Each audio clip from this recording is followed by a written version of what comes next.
하나님 말씀 이사야 52장 1절에서 12절입니다. 이사야 52장 1절에서 12절 구약성경 1033쪽 정도 되겠습니다. 32쪽 33쪽 이사야 52장 1절에서 12절 구약성경 이사야 52장 1절에서 12절 교독하겠습니다. 오늘은 7월 25일 금요일 아침입니다. 7월 25일자 본문 이사야 52장 1절에서 12절까지 말씀 교독합니다. 시온이여 깰지어다 내 힘을 낼지어다 거룩한 성 예루살렘이여 내 아름다운 옷을 입을지어다 이제부터 할례 받지 아니한 자와 부정한 자가 다시는 내게로 들어옴이 없을 것임이라. 너는 티끌을 털어 버릴지어다 예루살렘이여 일어나 앉을지어다 사로잡힌 딸 시온이여 내 목의 줄을 스스로 풀지어다. 여호와께서 이와 같이 말씀하시되 너희가 값 없이 팔렸으니 돈 없이 속량되리라. 주 여호와께서 이와 같이 말씀하시되 내 백성이 전에 애굽에 내려가서 거기에 거류하였고 아수르인은 공연히 그들을 압박하였도다. 그러므로 이제 여호와께서 말씀하시되 내 백성이 까닭 없이 잡혀갔으니 내가 여기서 어떻게 하랴. 여호와께서 말씀하시되 그들을 관할하는 자들이 떠들며 내 이름을 항상 종일토록 더럽히도다. 그러므로 내 백성은 내 이름을 알리라. 그러므로 그날에는 그들이 이 말을 하는 자가 나인 줄을 알리라. 내가 여기 있느니라. 좋은 소식을 전하며 평화를 공포하며 복된 좋은 소식을 가져오며 구원을 공포하며 시온을 향하여 이르기를 내 하나님이 통치하신다 하는 자의 산을 넘는 발이 어찌 그리 아름다운가. 내 파수꾼들의 소리로다. 그들이 소리를 높여 일제히 노래하니 이는 여호와께서 시온으로 돌아오실 때에 그들의 눈이 마주 보리로다. 너 예루살렘의 황폐한 곳들아 기쁜 소리를 내어 함께 노래할지어다. 이는 여호와께서 그의 백성을 위로하셨고 예루살렘을 구속하셨음이라. 여호와께서 열방의 목전에서 그의 거룩한 팔을 나타내셨으. 땅끝까지도 모두 우리 하나님의 구원을 보았도다. 너희는 떠날지어다 거기서 나오고 부정한 것을 만지지 말지어다. 그 가운데에서 나올지어다. 여호와의 기구를 매는 자들이여 스스로 정결하게 할지어다. 여호와께서 너희 앞에서 행하시며 이스라엘의 하나님이 너희 뒤에서 호위하시니 너희가 황급히 나오지 아니하여 도망하듯 다니지 아니하리라. 아멘. 오늘 전체적인 내용을 줄거리를 요약하면 이런 내용입니다. 오늘의 키워드는 복음이고요. 줄거리를 요약하면 하나님은 이스라엘 백성들에게 다시는 이방인의 포로가 되지 않도록 할 것이며 값없이 은혜로 속량될 것이다. 값을 주고 다시 회복시킬 것이다. 구원할 것이다. 이렇게 얘기합니다. 이런 구원을 통해서 그 택한 백성들이 하나님이 어떤 분인가에 대해서 분명하게 알게 될 것이다. 그리고 하나님이 통치하신다는 좋은 소식을 전파하게 될 것이다. 백성들은 기뻐하며 찬양할 것이다. 이건 다 미래형으로 지금 얘기하고 있죠. 그러니까 하나님의 택한 백성들을 구원하실 거니까 그리고 세상 밖으로 나오게 하실 것이니까 너희들은 부정한 것을 만지지 말고 거룩하고 정결한 삶을 살아라. 이것이 주요 내용입니다. 오늘 묵상을 위해서 전체적으로 끌고 가는 중심 질문은 이겁니다. 하나님이 우리에게 하나님이 우리에게 하시는 약속은 무엇입니까? 하나님이 우리에게 하시는 약속은 무엇입니까? 이것이 오늘 말씀을 끌고 가는 질문입니다. 답을 찾아보겠습니다. 먼저 1절에서 6절까지가 첫 문단입니다. 1문단인데 여기에 핵심 대지는 이겁니다. 값없이 구원받음으로 하나님의 이름을 알 것이다. 값없이 구원을 받음으로 인해서 하나님의 존재, 하나님의 이름이라는 건 존재죠. 하나님의 이름을 알게 될 것이다. 이것이 바로 첫 번째 중심 대지입니다. 오늘 하나님은 이스라엘 백성들을 향해서 뭐라고 하시냐면 1절에 보니까 이제 깨어서 힘을 내고 아름다운 옷을 입으라 라고 위로하고 계세요. 그러면 지금 현재 상태가 어떻다는 거죠? 지쳐 잠들어 있는 상태, 그리고 남루하고 더러운 옷을 입은 상태. 이건 다 메타포, 은유죠. 그들이 처한 현실을 이야기하는 것이죠. 그만큼 힘들고 어렵고 고단한 삶을 산다라는 것을 이것으로 알 수 있죠. 그런 상태에서 하나님이 어떻게 한다는 겁니까? 다시 회복시키겠다. 정신 차리게 하고 다시 아름다운 옷을 입혀서 아름다운 모습으로 존귀한 존재로 살게 하시겠다는 하나님의 선언인 것이죠. 그것이 어떻게 가능합니까? 그렇게 된 이후에는, 그렇게 힘들게 살아간 이후에는 할례받지 않은 이방 나라, 그러니까 여러 그 당시에는 마스루 또 바벨론 뭐 이런 나라겠지만, 이것은 더 깊이 들어가면 하나님의 백성들을 죄로 유혹을 하고 삼키고 영향권 아래 두려는 사단의 어둠의 세력들을 전체적으로 상징한다고 할 수 있겠죠. 하나님 뭐라고 선언하냐면 이제는 더 이상 할례받지 않은 그런 이방 나라가 침략할 일이 없기 때문에 너희들은 깨어나서 아름다운 옷을 입으라라고 위로하는 것이죠. 그리고 뭐라고 하냐면은 2절에 보니까 과거에 묻었던 먼지를 털어라. 과거의 누더기 같이 부끄럽고 오점을 남기고 그렇게 살아왔던 모든 삶을 털어버리고, 또 너희 목에 개 목걸이처럼 노예처럼 목줄을 하고 지냈던 그 모든 족쇄와 목줄을 끊어버리고 스스로 풀어라. 하나님이 그걸 끊어내셨으니, 그 영향권 안에서 이제는 노예 생활을 하지 못하도록 끊어내셨으니 과거에 수치스럽고 부끄러운 모든 삶, 그 먼지가 그런 걸 의미하죠. 그것을 털어버리고 새 삶을 시작하라라고 오늘 하나님께서 명령합니다. 그들이 해방되었기 때문입니다. 이스라엘 백성들은 오늘 본 표현에 의하면 3절에 값없이 팔렸고, 그리고 그래서 돈 없이 속량된다고 말하는 것이죠. 죄에게 유혹에 빠져 스스로 자기가 누구 탓할 것 없이 스스로 죄에 팔린 것인데, 자기는 거기서 스스로 헤어날 수 없는데 하나님께서 갑집을 통해서, 그것이 예수 그리스도의 보혈의 공로죠. 속량이라는 것은 노예를 살 때 돈을 주고 그 노예를 사서 자유를 주는 것을 속량이라는 당시의 개념이었어요. 그래서 구원을 거기다 지금 빗대기 때문에 우리는 지금 이 말을 이해를 정확하게 못하는데 다가오지도 않아요. 우리로 치면 이렇게 칩시다. 완전히 파산당했는데 어떤 좋은 분이 그 사람의 채무를 다 갚아주고 더 이상 채무에 시달리지 않도록 자유를 준 거, 그 이상의 의미가 있어요. 노예가 되었는데 노예 시장에 나와 있는데 그 값을 주고 그 사람을 사요. 그럼 그 사람의 종인데 자기는 종으로 삼지 않고 그 사람을 자유인으로 풀어주는 것을 개념을 속량이라고 그래요. 하나님께서 값없이라고 하세요. 너희들이 돈을 낼 게 없거든. 무슨 노예가 돈이 있겠어. 근데 속량되었다. 그러니까 이스라엘이 한 것이라고는 아무것도 없다. 이건 전적인 하나님의 은혜다라는 것을 이렇게 표현한 것이죠. 왜 그렇게 하시나요?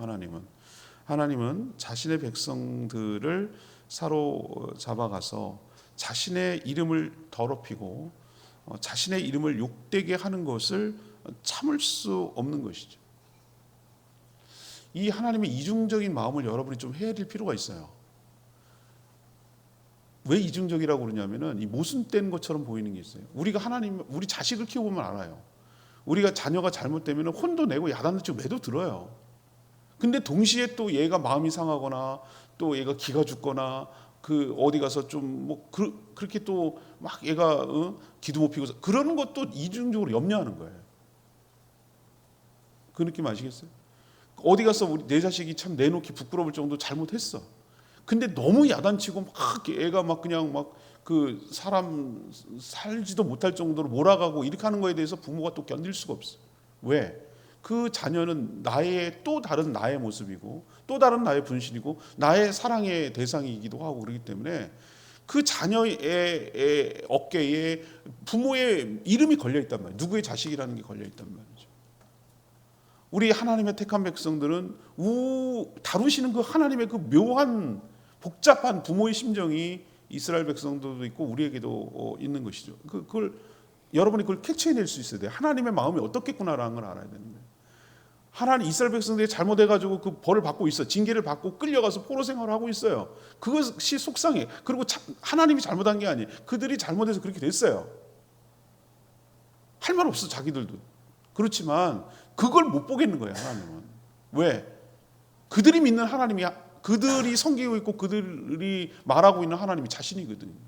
자신의 이름이 추락되고 이름이 욕되게 하는 그걸 견딜 수가 없는 거예요. 그래서 그냥 놔둘 수가 없어 그들을. 그래서 그들을 구원하는 것이지 그들의 선함과 그들의 어떠함 때문에 구원하는 건 아니라는 것, 이거를 잊어버리면 안 되는 거예요. 그걸 은혜라고 다른 말로 표현하는 것이죠. 그럼 왜 그렇게 구원하는 애실까? 1차적으로 본인을 위해서는 자신의 명예, 이름이 더럽혀지는 것을 더 이상 용납할 수 없다. 하나님 자존심 센 분이세요? 그렇게 자신이 함부로 누군가가 대하는 것에 대해 견딜 수 없는 분이에요. 1차적으로는 자신을 위해서 그렇게 명예 회복을 위해서 그렇게 하시겠다는 뜻도 되고, 그럼 백성들 입장에서는 어떠냐? 구원받은 백성들 입장에서는 왜 그렇게 구원하시는 거냐?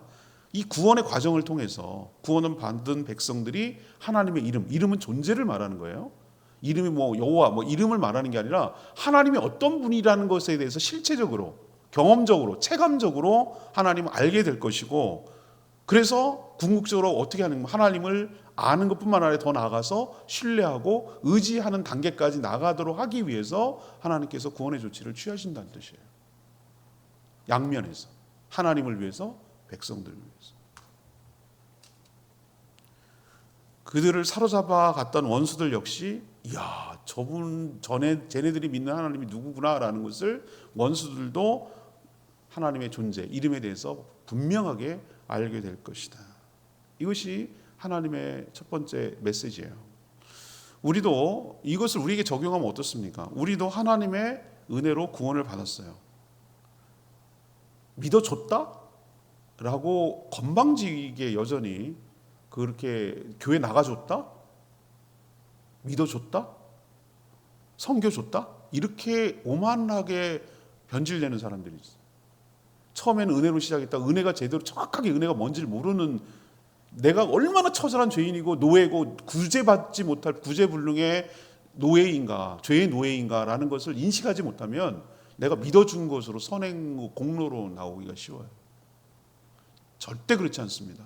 여러분이 처절한 자기 존재에 대한 인식을 분명하게 하고 있어야 돼요. 내가 얼마나 진짜 어떻게 해볼 수 없는 죄인인가라야 되는 것을 처절하게 느낄 때 그 구원의 가치가 얼마나 큰가, 이렇게까지 해서라도 나를 구원하시려는 하나님의 의지가 얼마나 강렬한가 라는 것에 대해서 감사하게 되고, 다시는 죄악 가운데 들어가지 않게 되고 그 하나님을 전폭적으로 사랑하고 신뢰하고 의지하는 단계로 나가게 되는 것이죠. 하나님 그렇게 하려고 지금도 우리를 구원의 완성을 위해서, 지금도 구원을 여전히 모르고 죄악 가운데 살아가는 자를 속량하기 위해서 지금도 일하고 계셔서 이 모든 과정을 통해서 하나님의 이름, 하나님의 존재가 분명하게 각인되고 드러나고 그분이 영광 받으시도록 지금도 보이지 않게 일하고 계시는 줄 믿습니다. 이게 첫 번째 하나님이 우리에게 주신 약속이에요. 두 번째 문단은 7, 8, 9절이 두 번째 문단입니다. 여기서 나오는 메시지는 복된 소식이 전해져서 하나님을 찬양하게 될 것이다. 복된 소식이 전해져서 하나님을 찬양하게 될 것이다. 당신은 이게 이사야 입에서 나온 미래형이지고 우리는 어떤 입장이죠? 이미 성취된 것도 있고 우리의 미래이기도 하고, 이 시제가 우리에게는 복잡해요. 하나님은 시간을 굉장히 자유롭게 넘나드는 분이기 때문에 이 시점에서 이스라엘 백성들이 이사야 입에서 나올 때는 들을 때는 다 미래예요. 미래. 근데 우리는 이미 예수 그리스도를 통해서 어느 정도 성취되었고 또 아직 완성되지 않았기 때문에 우리에게도 과거의 일이기도 하고 현재의 일이기도 하고 미래, 우리는 시간의 제약을 받기 때문에, 그래서 지금 미래로 내가 표현했지만 사실은 이미 과거일 수도 있고 또 현재일 수도 있고 미래일 수도 있고, 이런 복잡한 시제가 여기에 담겨 있는 거예요. 하나님의 택한 백성들은 하나님의 이런 구원에 대한 소식을 전혀 몰랐습니다. 우리도 긴 병에 그냥 적응하고 살아요. 중독에 빠지면 중독이 적응을 해버려요. 그냥 그렇게 사는 것에 이미 익숙해져 버리는 거예요. 노예 생활에 죄 가운데 살면 그 생활에 익숙해지는 거예요. 그리고 나올 생각, 빠져나올 생각 못하는 거예요. 우리 속에 가둬놓고 오랫동안 살면 우리의 문이 열렸는데 나오질 못하는 거예요. 거기가 자기의 우주고 거기가 익숙해져 버렸기 때문에 고통스러운데도 불구하고 못 나와요. 이게 속성이에요. 이들이 그렇다고요. 그럼 누군가가 이 얘기를 전해줘야 되는데 문이 열렸어요. 이런 놀라운 소식이 있어요. 여러분이 하나님을 구원하시고 여러분들이 풀어줬어요. 그 사슬을 끊어냈어요. 하나님께서 라고 누가 얘기를 해줘야 될 거 아니에요. 효력이 상실됐어요. 여러분들은 이제 더 이상 그들이 장악하지 못해요. 라는 얘기를 누가 전해줘야 될 거 아니에요.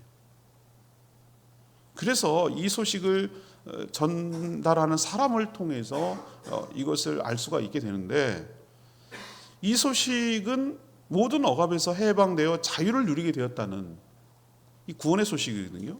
그래서 이 소식을 우리는 자꾸 신약에 넘어오면은 뭐 기쁜 소식, 복된 소식, 좋은 소식 뭐 이렇게 얘기하는데, 이미 그 표현은 이 이사야에 담겨 있었어요. 그 표현이. 이게 뭐죠? 기쁜 소식이라고도 하고 복된 소식이라고 하도 좋은 소식이라고 하도, 이걸 한자로 지금 우리 뭐라고 합니까? 굿뉴스, 복음이라고 우리는 얘기하는 거예요. 진짜 복음이에요. 복음이죠. 야, 신상 나는데 그걸 50% 세일해 준대. 복음. 그거 좋아하는, 쇼핑하는 거 좋아하는 사람 복음이지, 복음. 야, 신약 나왔대. 불치병인데 신약 나왔대. 복음이죠, 그 사람이. 야, 좋은 선짜리 나와서 미팅 주선하는, 결혼 못한 사람 복음이지, 복음. 다 사람마다 복음인데 그거는 지엽적인 거예요. 진짜 복음은 뭐냐? 죄와 사망과 사단의 권세로부터 신음하고 그대로 살다 하나님의 심판을 받아 죽어야 될 인생인데, 아니야, 희망이 있어, 구원을 하셨다라는 이 얘기를 몰라. 아무도 안 들었어요. 해방되고 나서 우리는 8.15 해방이라고 그러는데 8.15 때 해방된 걸 아는 사람은 극소수였어요. 우린 자꾸 8.15 해방 광복절을 하는데, 아니에요, 몰라. 알려주는 사람이 있어야지. 일본 말로 천황이 맨날 그거 하는 육성 있잖아요. 못 알아들어. 언제 알았냐? 그 다음날 알았어요. 그 다음날 난리가 났지. 뭐라고? 믿겨지지가 않는 거야. 그렇게 광복이 됐다고? 이게 어떻게 무슨 일이 이래? 이렇게 된 거예요. 그 뒤에 기쁨을 누렸어요. 당일은 몰랐어요. 누가 안 알려주니까. 믿겨지지 않는 일이니까. 그래서 구원의 소식을 공포하며 전하는 자를 뭐라고 합니까? 우리는 이걸 전도자라고 하죠. 이 얘기를 해주는 사람을. 그들은 이제 뭐라고 선포합니다. 여러분 모든 억압에서 해방됐습니다. 이제부터는 사단의 권세가 이방인이 여러분을 장악하고 있는 것이 아니라 하나님께서 친히 여러분들을 다스리고 통치하십니다. 근데 그분은 그런 전에 여러분들이 이방 나라를 다녔던 그 이방 나라처럼 아주 무서운 폭군이 아닙니다. 그분은 여러분들을 해방시킬 뿐만 아니라 자유를 주시는, 그리고 복을 주시는 고마운 분입니다. 이 얘기를 전하는 자가 있어야 되잖아요. 그래서 우리 좀 이따 찬양 부르겠지만 이 소식을 전하는 자의 발이 너무도 아름답도다. 복음을 전하는 자의 발이 아름답도다라는 게 신약에서 나온 얘기가 아니고 오늘 이사야서에 나오는 표현이에요. 사람들의 생명을 살리는 복된 걸음이기 때문에 그렇죠. 떠나셨던 하나님께서 다시 돌아오셔서 서로 눈을 마주 보게 될 것이다. 이 표현도 쓰고 있어요. 하나님이 외면하고 하나님 고개를 돌렸는데 다시 얼굴과 얼굴을 마주하며 관계가 회복되는 것을 이야기하죠. 그러면 이런 구원받은 자들이 할 수 있는 게 뭡니까? 여러분들 어저께 맛있게 먹고 여러분들이 돈을 냈나요? 그러면 여러분이 해줄 수 있는 그 뭔가 보답은 뭡니까? 인스타에다 그다음에 그 네이버에다가 좋은 해주는 거예요. 그게 그 사람에 대한 뭐라고 할까? 보답이에요, 보답. 그 잘 먹었던 것에 대한 뭐라고 할까? 서로 리액션 같은 거죠. 그러면 하나님이 엄청난 이 은혜를 입었어. 구원이라는. 그러면 내가 할 수 있는 게 뭐겠어요? 하나님께 뭐가 하시는 게 있겠어요, 하나님께서? 하나도 완벽한 분이 무엇을 우리를 통해서 뭘로 아시는 게 있겠어요?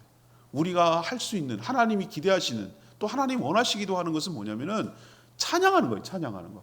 찬양이 뭡니까? 노래하는 게 찬양이 아니고, 노래라는 형식을 빌려서 하나님을 높이고 하나님이 하시는 일을 인정하고 하나님을 드러내고 하나님을 영광 돌리는 그것을 찬양이라고 표현하잖아요. 우리가 할 수 있는 것은 뭐예요? 리액션이 구원받은 자가 할 수 있는 것은 하나님을 입술을 벌려서 고백하고 찬양하는 것이 우리가 할 수 있는 일인 줄로 압니다. 하나님이 택한 백성들의 고통을 돌아보셔서 구원하심으로 위로해 주셨으니 그것이 진심으로 감사하다면 하나님께 찬양을 통해서 하나님께 영광을 돌리며 살아가는 것이 구원받은 자로서의 마땅한 태도가 아니겠느냐, 이건 거죠. 이건 역시 찬양해줬다, 나를 위로하기 위해서 찬양이 변질되면 한순간이에요. 찬양과 노래방의 차이가 뭘까? 나를 위해서 하는 거예요. 노래방은 지뽕 자기 그냥 취해가지고 막 일하는 것이 노래하는 거고, 찬양은 철저하게 하나님을 중심적이에요. 나를 위한 노래가 아니에요. 하나님을 노래하는 거예요. 하나님의 어떠하심에 대해서 노래하고, 하나님의 행하심에 대해서 노래하고, 하나님의 존재에 대해서 노래하고, 송영, 거룩하신 그 하나님, 지극히 높은, 그건 전부 다 송영에 해당되는 것입니다. 그리고 나에 대한 신앙 고백이에요. 내가 어떻게 구원을 받았고 내가 얼마나 하나님의 은혜를 입었는지에 대한 자기 신앙 고백이 찬양으로 표현되는 거죠. 그러므로 인해서 궁극적으로 하나님이 높아지고 하나님이 영광을 거두시도록 하는 일이 구원받은 자로서의 마땅히 취해야 될 태도이고 행위여야 할 줄로 압니다. 이거밖에 할 게 없어요. 우리가 뭘 하겠느냐는 거죠. 내용은 사단의 통치가 끝나고 하나님께서 우리를 친히 구원하셔서 다스리신다. 이것이 찬양의 주된 내용이어야 할 줄로 믿습니다. 하나님이 그렇게 만들겠다는 약속이 오늘 선포되고 있고, 우리는 아까 말했지만 과거이기도 하고 현재이기도 하고 미래처럼 이것이 지금 적용되고 있다라는 것을 기억하시기를 바랍니다. 마지막 하나님의 약속은 뭐냐? 세 번째 문단이에요. 10절, 11절, 12절 요 세 가지인데, 하나님이 구원했으니 세상에서 나와 정결하게 되어야 된다.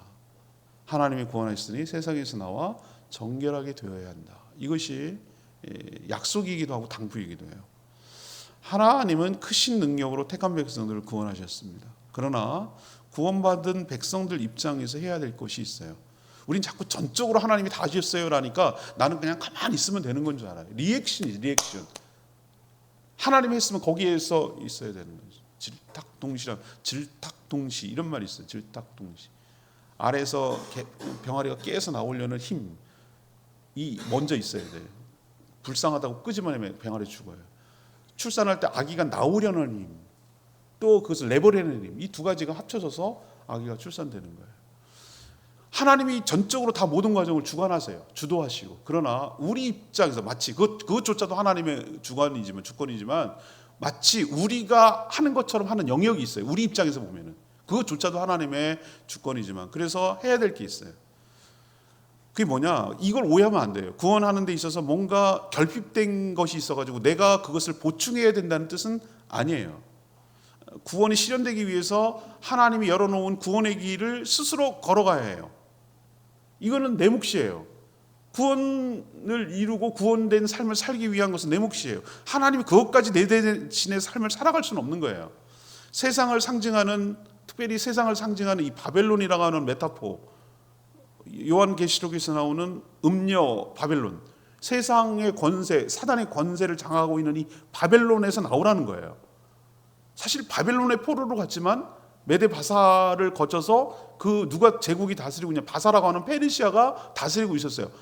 그러면 정확하게 말하면 페르시아에서 나오는 거예요. 근데 왜 바벨론 그러냐? 이 바벨론이 갖고 있는 상징성 때문에 그러는 거예요. 사단이 다스리는 나라에서 뭐 하라는 거예요? 나오라는 거예요. 나오라는 거. 구원받은 백성들이 그 여전히 바벨론 속에 살아갈 수는 없다는 거예요. 그래야 구원이 완성되는. 그 나오는 건 하나님이 하는 게 아니에요. 나오는 행위는 누가 해야 되냐면 바로 구원받은 내가, 백성들이 해야 되는 거예요.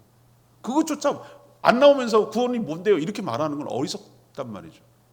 나와야지. 불타는 곳에서 열어줬으면은 막 헬기가 떠가지고 바구니 같은 것이 옥상에서 내려오면 타야지. 타는 건 내가 해야 되는 거지. 구원을 위해서 헬기를 띄우고 바구니를 하는 거는 하나님이 하시는 일이라도 타는 건 내가 해야 될 거 아니에요. 바벨론에서 떠나라. 부정한 것을 만지지 마라. 이 정결법에 따라서 하시는 얘기지만 레위기에 나오는 결례를 적용하라는 것이 아니에요. 여기서 말하는 것은 세속에 물들지 말고 스스로 거룩하고 정결한 삶을 살아가라라고 하나님께서 요구하시는 거예요. 특별히 여호와의 기구를 매는 자들, 오늘 10절 11절에 여호와의 기구를 매는 자들이 누굽니까? 레위인들 고라 자손들, 여러분 아시죠? 여러분 이렇게 메고 다녔잖아요. 전부 다 메고 이렇게 하고 술에 달고 이렇게 성구를 옮겼단 말이에요. 이건 거룩한 자손들을 말하는 거예요. 하나님의 일을 하는, 특별히 하나님의 일을 하는 자들, 주의 일꾼들은 특별히 더 스스로 정결하게 하라고 오늘 요구하고 있어요. 정결함이 무기에, 정결함이 하나님이 쓸 수 있는 방법이니까. 그게 안 되면 하나님 어떻게 할 수가 없으니까. 그러면 하나님의 우리 앞에서 구원의 역사를 펼치고 우리를 앞뒤에서 호위하시고 구원을 주도하시겠다고 약속해요. 도망치듯 나올 필요가 없고 당당하게 나오게 될 것이다 라고 약속하는 내용이 오늘 내용이 되겠습니다. 오늘 저는 레마의 말씀을 7절에 있는 말씀, 여러분이 잘 아는 얘기이기도 하는데, 좋은 소식을 전하며 평화를 공포하며 복된 소식을 가져오며 구원을 공포하는 시온을 향하여 이르기를, 이런 표현을 쓰고 있어요. 거기서 나오는 것이 하나님이 통치하신다는 자의 산을 넘는 발이 어찌 그리 아름다운가, 복음을 전하는 자의 발이 얼마나 아름다운가, 여기가 이 대목을 근거로 하는 거예요. 아까도 말했지만 하나님의 놀라운 구원 계획이 있어도 이 소식을 전파하지 않으면 그 효력을 받아서 누릴 수가 없어요. 그 옛날에 몇 년 전에 해외 토픽에서 나왔는데, 일본 일제가 망하고 패망한 지가 언제적 얘기입니까? 그런데 아마 동남아 어디겠죠. 그 섬나라 뭐 여러 나라 일제가 침략하고 있으니까 거기에서 밀림 속에 사는 일본군이 아직도 전쟁이 끝난 줄 모르고 그러고 살고 있는 거예요. 자기는 못 들었다는 거예요. 전쟁이 끝났고 고향으로 복귀하고 뭐 이런 얘기를 못 들어서 혼자서 끝까지 버티고 그 늙을 때까지 산 거예요. 나중에 한 거예요. 나중에. 이 얼마나 기가 막힌 일이냐 이 말이죠.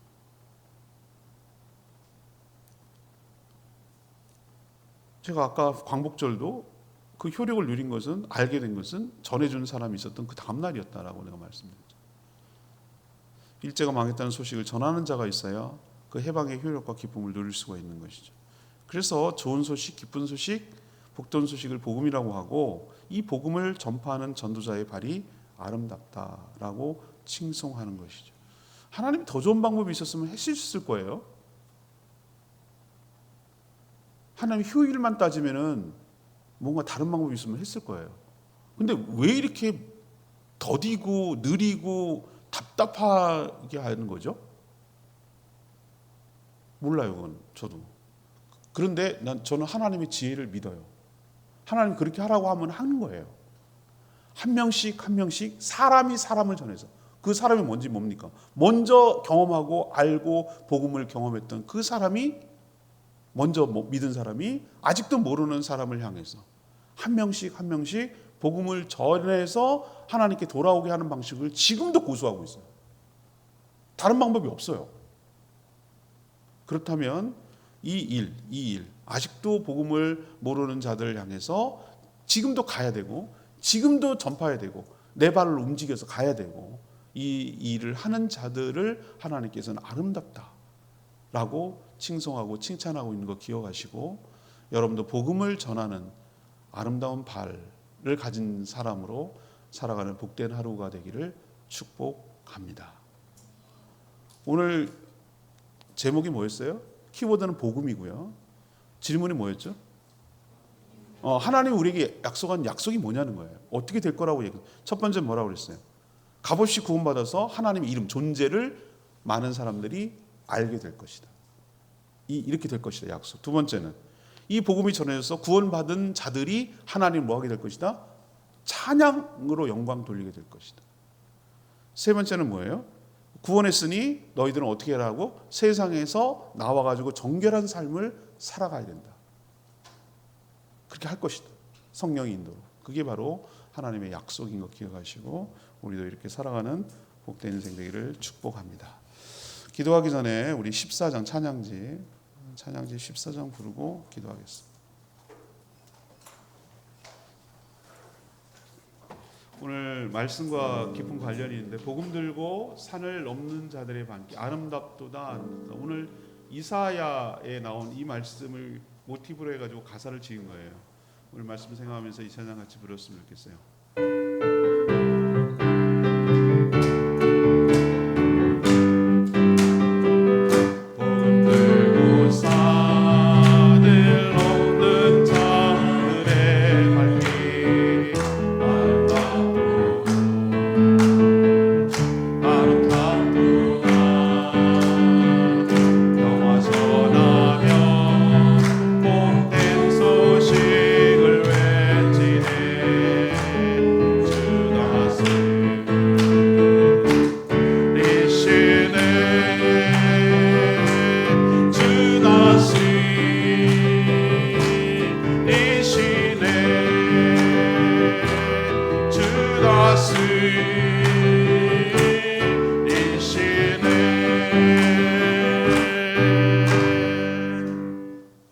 어디로 가는 발이 아름답다고요? 복음을 전하는. 노래방 가고 PC방 가고 그게 아름다운 게 아니고 복음을 전하러 다니는 자의 발이 얼마나 아름다운가.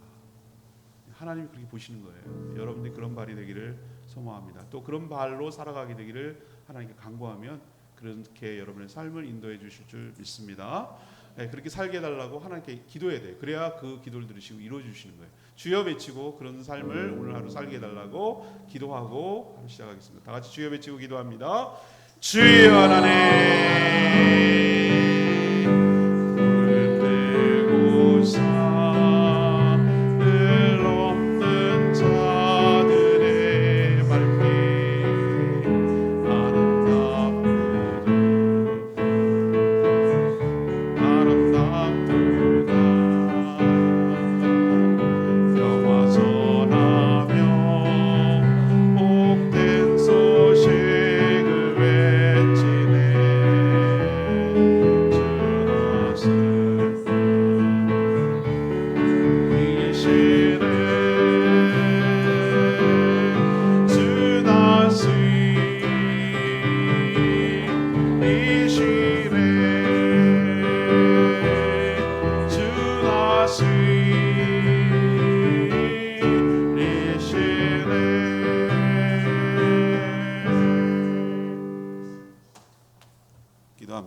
하나님, 저희들도 아무 값없이 속량해 주셔서 참 감사합니다. 다시는 악한 사탄에 넘겨져 사로잡히는 일이 없게 될 줄 믿습니다. 이런 구원을 통해 체험적으로 실제적으로 하나님이 누구신지를 알고 믿게 되었습니다. 지금도 이 좋은 소식, 복된 소식, 기쁜 소식을 몰라서 구원을 누리지 못하는 자들을 향해 저희들이 복음을 전하는 아름다운 발이 되게 하여 주시옵소서. 그래서 그들도 이 구원의 기쁨을 누리며 하나님을 찬양하며 칭송하게 하여 주시옵소서. 저희들이 이제는 세상에서 나오게 하시고 부정한 것을 만지지 않게 하여 주시옵소서. 구원의 은총을 받은 자답게 거룩하고 정결하게 살아가는 저희들 되도록 은혜를 부어 주시옵소서. 오늘도 간구하는 기도 주님 들어주시고 또 오늘부터 시작되는 향산교회 단기성교팀 사역을 축복하시고 이들의 섬김을 통해 하나님 홀로 영광 받아 주시옵시고 제주도가 복음화되고 저희 교회가 부흥하는데 쓰임 받도록 축복하여 주시고 아프거나 상하거나 다치거나 힘들거나 하는 일 없이 기쁨으로 잘 섬길 수 있도록 복 내려 주시옵소서. 오늘 어린이들을 대상으로 오늘 방학을 하게 되는데 마지막으로 떡볶이 전도를 합니다. 정말 사단의 방해가 너무너무 심합니다. 복음 전하는 것을 싫어합니다. 하나님, 사단의 권세를 제압시켜 주시옵소서. 예수 그리스도의 이름으로 막아 주시옵시고 통제하여 주시고 물리쳐 주시옵소서.